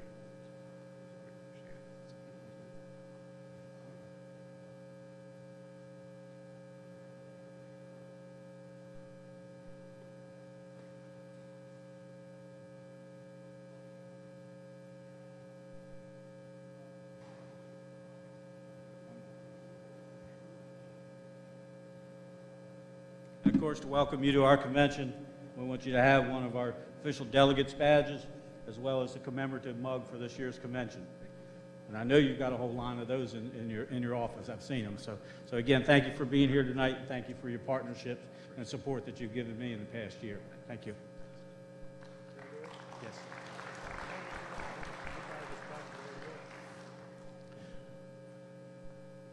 Got another partner brief that certainly would like to present. It's certainly my privilege to introduce Karen Doyle, Vice President Operations at Maryland Shock Trauma.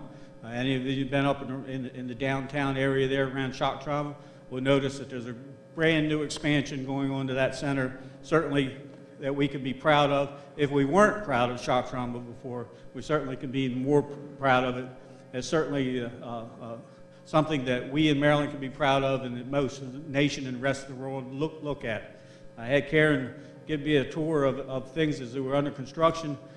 earlier this year as I started my term, and I had to admit to her that I said, you know, my first trip to shock trauma, Dr. Callie took us over and we squeezed between the dumpsters and we went up the back elevator and down about 18 hallways, and we finally got in a little corner of the building where that's where shock trauma was at the time. And what we've done in that 40 years since then certainly is there. So Karen, welcome to our convention, and we look forward to hearing your report from shock trauma here this afternoon. Thank you very much. Need a stool? Okay. No, I don't need a stool. Thank you. Dave wanted to know if I needed a stool. I don't think I need a stool. Do I need a stool? You can hear my voice, right? That'll be good. Good afternoon. Thank you, President Lewis. It's certainly a pleasure to be here at this convention. And I just want to say that it's a privilege working with the Maryland State Firemen's Association. And the last 2 years, I've been getting acquainted with MSFA in my role as the Vice President, and I couldn't have had a better year with someone like President Lewis and John Denver and Jackie Olson. We've just had a great time. They serve your organization well, and I know that you're very proud of their leadership. Okay, are we? All right, we're up there.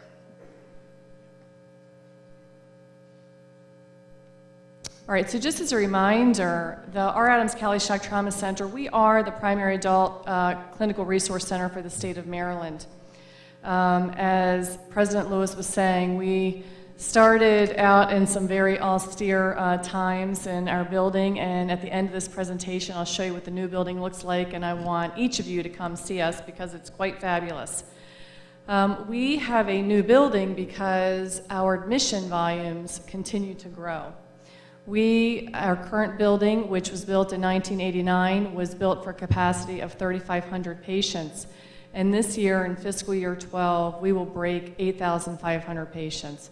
So it's important that we added capacity to the hospital, not just for the local citizens, but we serve as the state resource center. So that we can continue to serve the citizens of the state of Maryland, it's important that we have additional capacity. You can see that we work very hard to make sure that we keep our doors open 24/7 and that we don't say no to anybody who needs us. So we've had no bypass occurrences, no bypass hours for the last several years. We do go into capacity alert occasionally, but you can see that for fiscal year 12, it's amounted to only about 17 hours. It's important to us that we remain open to everybody. We also try very hard to fulfill our educational mission. We do a lot of pre-educational, pre-hospital educational activity, and you can see line listed here between July and March of 2012 the number of courses that we provide to the entire EMS community. We do our ALS airway courses, observation programs. We welcome anybody to come through the trauma resuscitation unit, the operating rooms, and our critical care units. It's important to us that we collaborate with you so that we learn from you as pre-hospital providers what your needs are, and that you see what happens once the patient gets into the acute care setting. We have multiple evening educational broadcast locations located across 13 areas around the state. Many of you know Jamie Huggins, who's our EMS coordinator, and she works with all of you to make sure that she puts on programs that are important to you and your success in the pre-hospital setting. Now, we said that we're expanding the vision. We're expanding the vision of Dr. R. Adams Cali, who had that beautiful vision many, many years ago to create, this statewide system. I do want to mention momentarily that we did lose his partner in crime, Elizabeth Scanlon, who was his right-hand person. He called himself the dreamer, and he said that she was the doer. And on June the 6th, Elizabeth Scanlon, who was the first director of nursing for the Shock Trauma Center, did pass away. And she was honored in a very magnanimous way by our EMS providers and MSP, so I thank all of you for that. The vision that is being expanded, you can see that building that I just passed through, whoops, okay, that's the new building. And we actually just moved in to the first part of it on a temporary basis to the 3rd floor. We are building this building without losing any capacity. So when we expand a building like that, we have to relocate a lot of the units. So we will have a grand opening in 2013.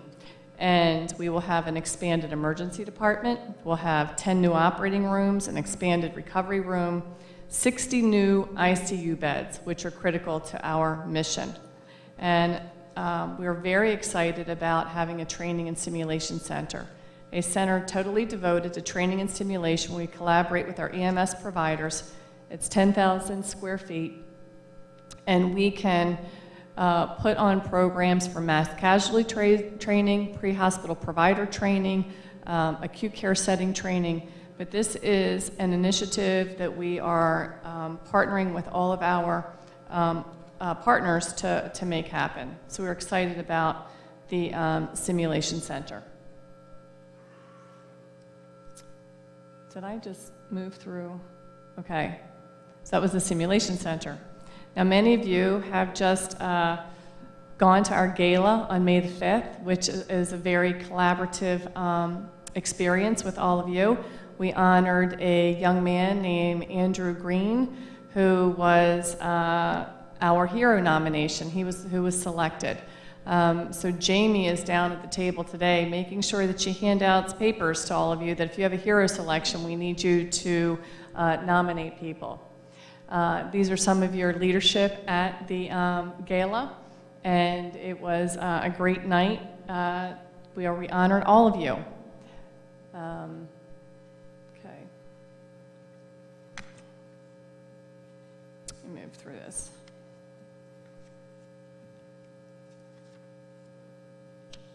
Okay. I apologize. This does not go back. My fault. With that, I want to say thank you to the leadership of MSFA. Thank you for having us here. And I look forward to a year with the future president and leadership. So thank you very much.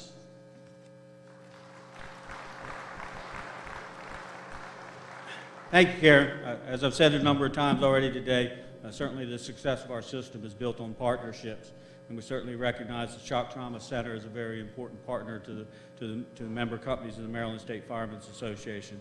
So it's certainly my privilege to present you a plaque to be hung at the Shock Trauma Center in appreciation for the service and support that Shock Trauma Center gives to us and our members. I know it's never a problem, never a doubt. I know that anytime we've had one of our members that are en route, if Mark Gibbons tells me the bird's in the air, my next phone call is to you or Jamie, and the members are taken care of when they hit the pad at Shock Trauma. So we thank you for everything that you do to help Maryland be the best EMS system in the world.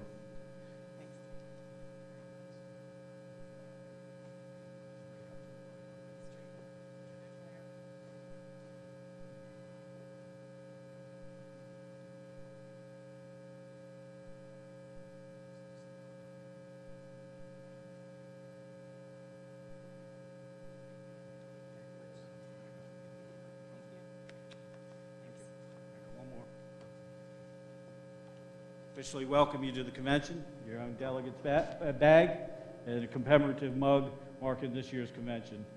Thank you. And me as president. Thank you very much. Appreciate it. Thank you.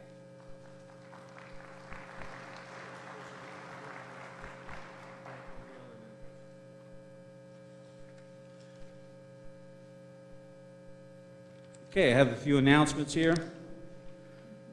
Remind you that voting will begin tomorrow morning at 0800 tomorrow and continue for 2 hours.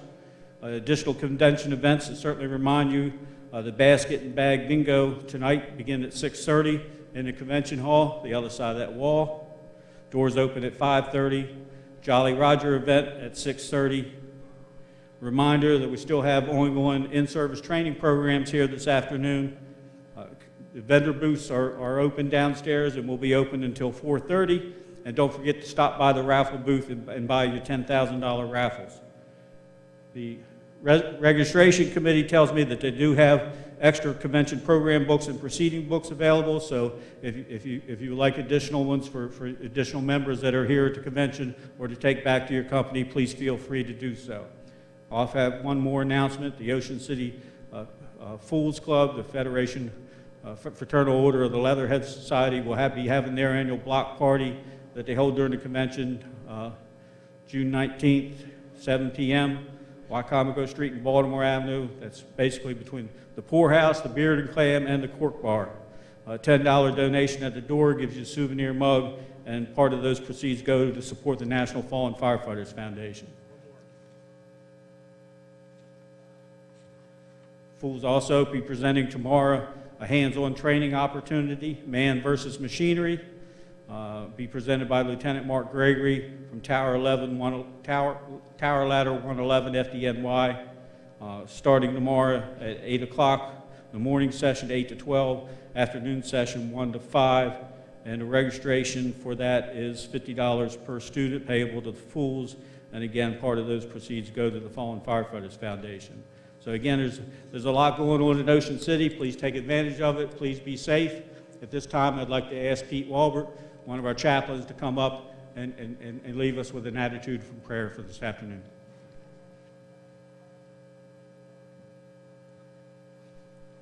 Let us stand, please.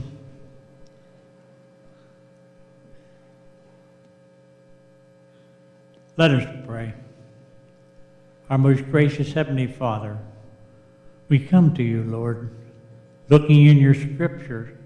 You tell us in the 3rd chapter, Ecclesiastics, there's a time for everything. And Lord, this is the time that we close out this session of this great Maryland State Farmers Association.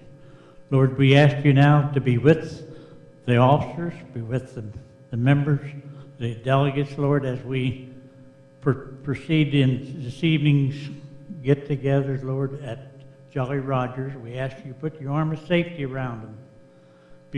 Put your arm of safety around and comfort the ones that has lost the loved ones. And Lord, we'll give you all the praise, for we ask this all in your Son's name. Amen. Session now is in recess till 8:30 tomorrow morning.